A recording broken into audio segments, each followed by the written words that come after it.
Okay, well, you guys know the title of this video. Today, we are going to talk about my spiritual journey. And I hate those words. I hate the idea of a spiritual journey. But I can't think of a better term for it, so we're going to talk about it. So, I was born and raised in a very Christian conservative part of Canada.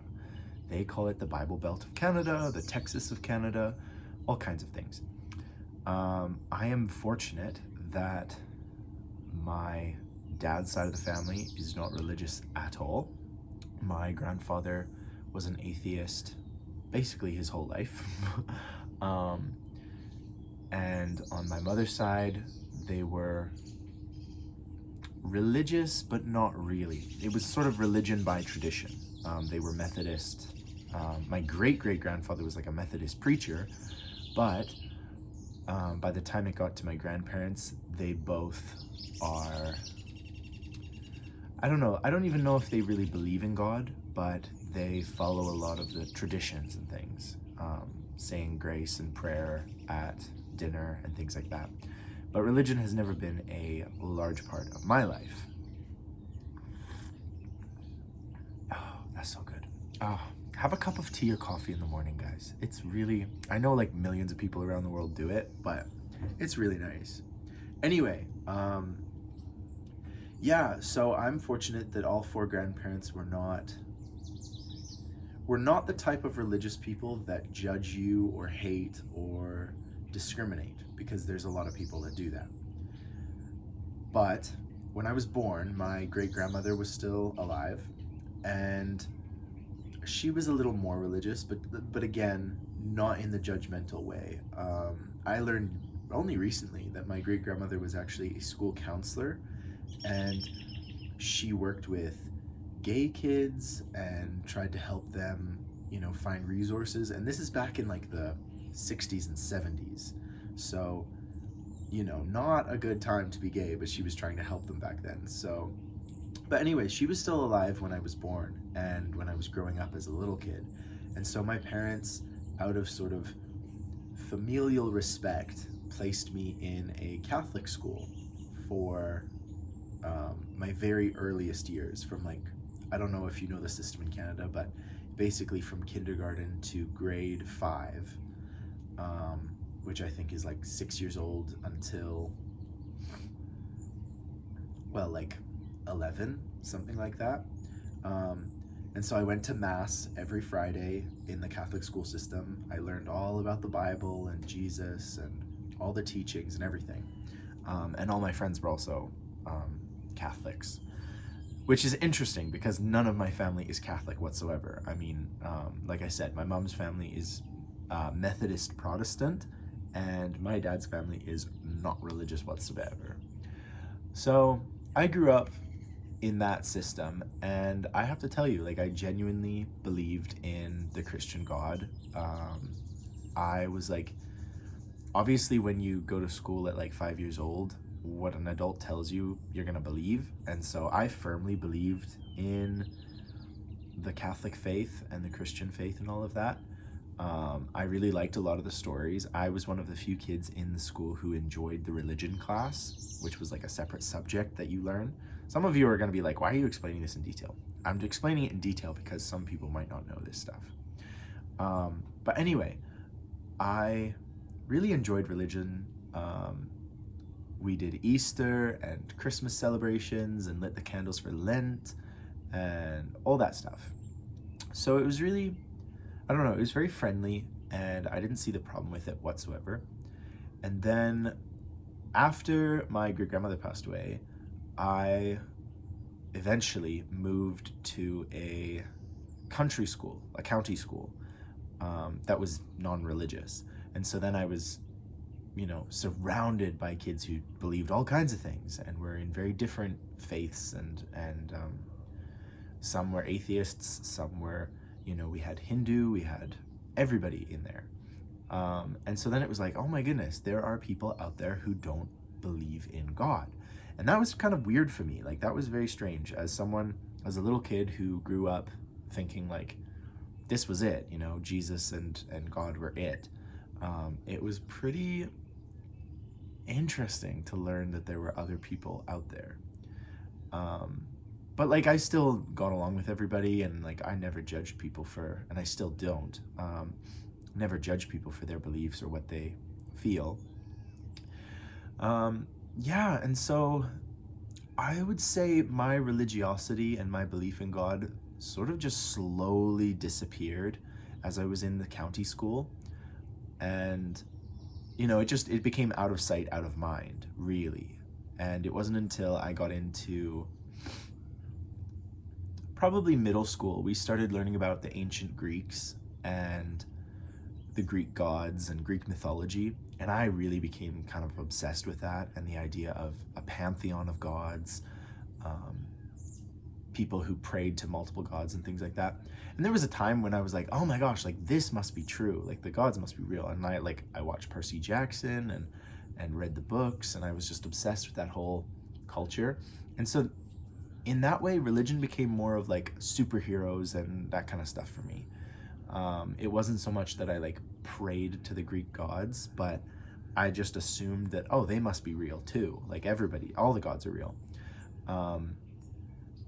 And so, you know, I have this sort of, it's this child sort of figuring out and coming to terms with what is real and what isn't. And as I got a little bit older, sort of the idea of religion and spirituality just kind of all disappeared. You know, I became a pretty typical atheist. It was at that point that my father started talking to me about religion and things like that, and we would have like deep conversations about like God and what it meant and things like that. And my dad is definitely an agnostic. You know, he doesn't entertain the ideas of Christian belief or teachings. And so yeah, my belief system sort of changed at that, and I sort of adopted my dad's beliefs about spirituality and religion. And at this point, I must say, I had a very negative view of spirituality, and there was this very large stigma put on to people who are spiritual but not religious. And there was this big stigma about like, oh yeah, you know, they're vegetarian hippies who do that. And again, you have to remember, I was raised in a very Christian conservative part of Canada. So at this point, at probably 15 or 16 years old, I'm not religious, I'm not spiritual at all. I'm very science and fact-based. I was very bent on evidence-based research and material. And I was like that well up until I was probably about 21 or 2 years old.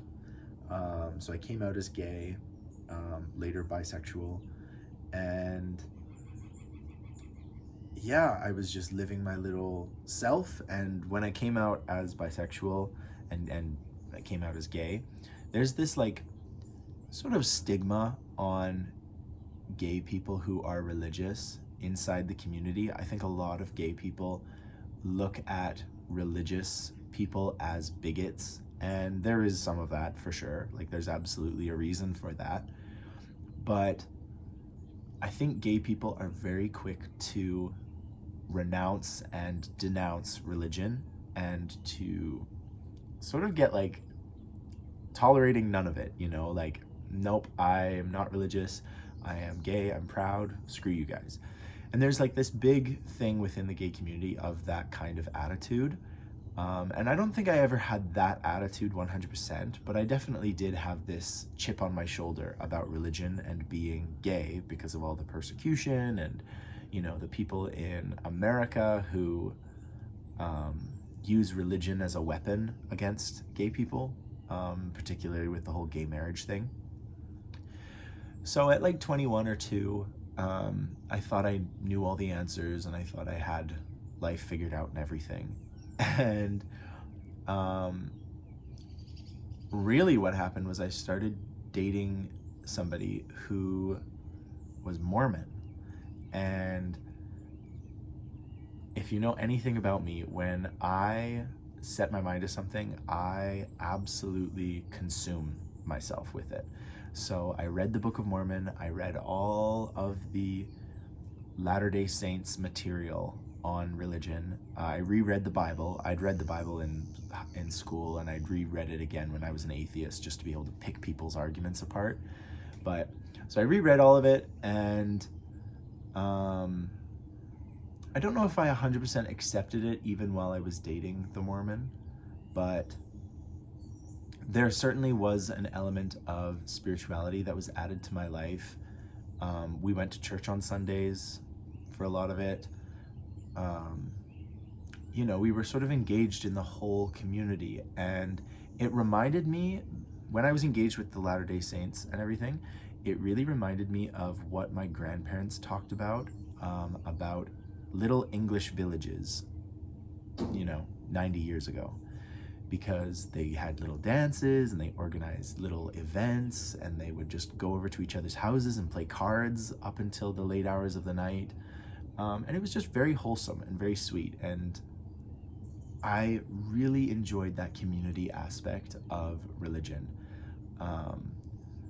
Later on, certain parts of the religion obviously took exception to two boys dating, and we had some interesting issues with that, and there were some interesting arguments sort of hoisted upon us, and we became a very contentious issue for many people within the church. There were people supporting us, and there were people being like, no, we don't really believe in this, you can't really do this.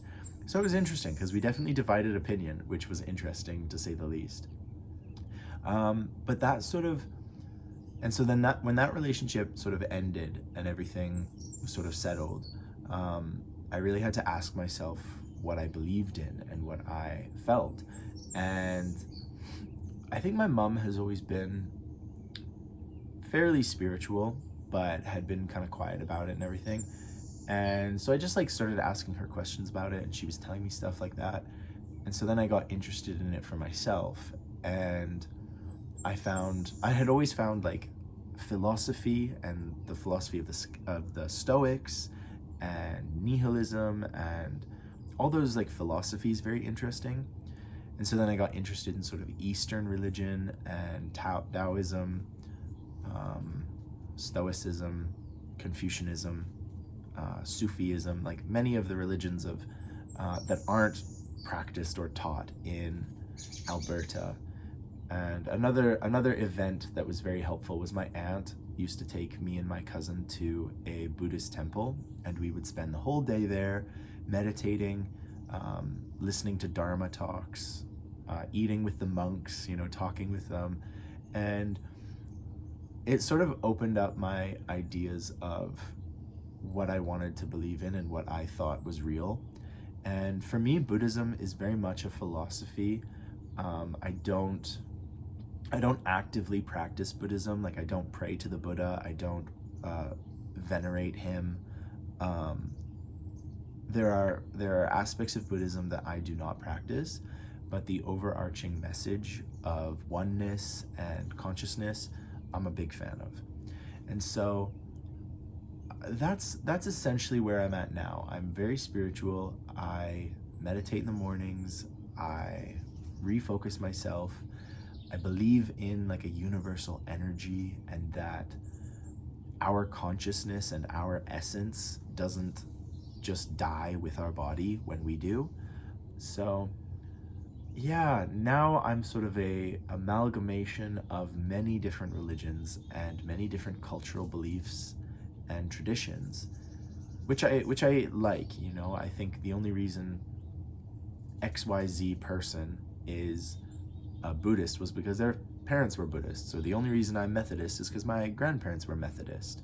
And so I think you have to have your own spiritual belief system, and you have to have this path or this journey that you go on in order to figure out what you believe in and where you see yourself, So yeah, now I'm just this little patchwork quilt of different beliefs and traditions, and I like it that way. So who knows what I'll believe in 10 years from now, but maybe I'll believe in crystals. You know, I wear a lot of crystal themed things, so maybe maybe next year I will be a crystal boy. But for now, I have a spirituality and a faith in what I believe in. I'm happy. My faith doesn't revolve around judging other people or living a harsh life. So yeah, this was kind of a ramble, but if you're still here, thank you for watching. I appreciate you. Let me know about your own spiritual journey or your path, what you believe in. Are you Christian? Are you Jewish, Muslim, Buddhist, Hindu, Confucius, Shinto? Do you have a traditional religion that you practice? What do you do when you practice? I'm so curious about religion. I went to school for anthropology, so religion was a huge part of my university studying. But thank you guys very much for watching. I hope you have a beautiful day, and I will talk to you tomorrow.